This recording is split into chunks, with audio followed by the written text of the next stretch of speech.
South Africa's Information Regulator says it's underfunded and lacks support from government. The body was established to enforce the country's private information protection laws. The agency says it's leaving a huge gap in the protection efforts, which makes incidents like the Experian data breach a worrying prospect for citizens. We're joined by the Information Regulator of South Africa Chair, Advocate Pansy Tlakula. Good evening and thank you so much for your time tonight. Just how chronic is the state of the Information Regulator right now? You must remember, and good evening, Cathy, the Information Regulator is in the process of being established, as you know. It's a new organization. And unfortunately, we are in the process of being established at the time when the country is faced with a dire economic situation. So that then means that it's going to be very difficult for the regulator to receive the amount of money that it requires to be fully functional and effective. I think that is the context.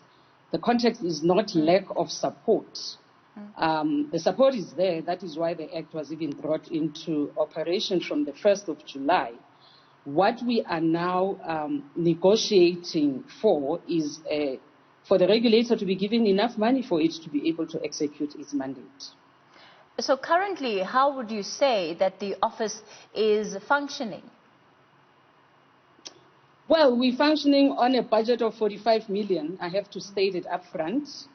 And then apart from the 4 members of the regulator, myself and 3 of my colleagues, we have employed the CEO and 5 executives, and we have, I think, 5 other support staff members. So that's the sum total of the Office of the Information Regulator. So when you then talk about needing more financial support, what are you not able to do right now within your current budget? Let's take the Experian data breach, or any other data breach for that matter, that has occurred in the country. If we are to execute our mandate fully, we would then have to go and conduct or find experts that we can engage to conduct a forensic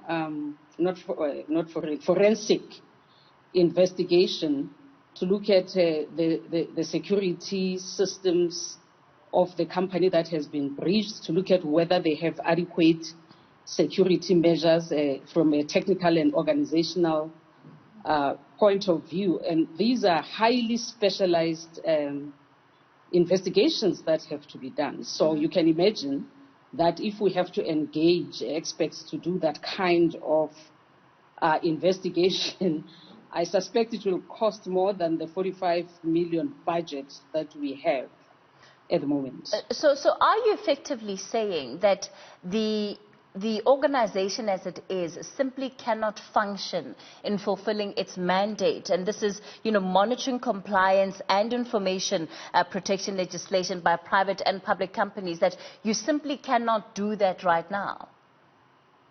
Oh, we are doing that. We are monitoring. That is why even today we had a meeting with Experian. And next week we are meeting Momentum. We are engaging a whole lot of private and public bodies to prepare them for compliance with the Act. Tomorrow we are meeting the Credit Bureau Association of South Africa. We are also meeting the National Credit Regulator. All this in an attempt to bring everyone up to speed as far as compliance is concerned. You must remember, Cathy, that the Act came into operation on the 1st of July 2020.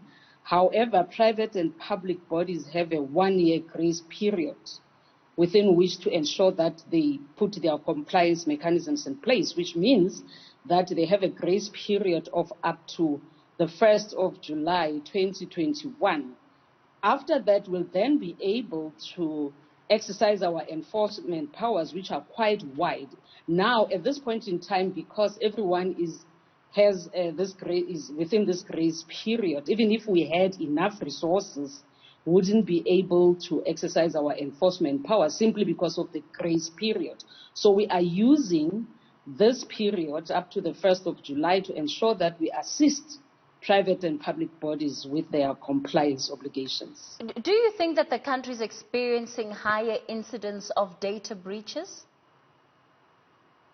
Oh yes, let me tell you, between May and now, which is probably how many months? 4, we have had 25 data breaches in this country, and 19 of them, the companies self-reported to us because that's what the law requires them to do, and the 6 we picked up in the media. Now, if you talk about 25, you can do your maths. 25 in 4 months, I think that's quite high. So it appears that we are becoming a safe haven for data breaches and or for cyber criminals. And the reason for that is that, as you know, the cyber crime law is still going to the NCOP. It has been passed by the National Assembly.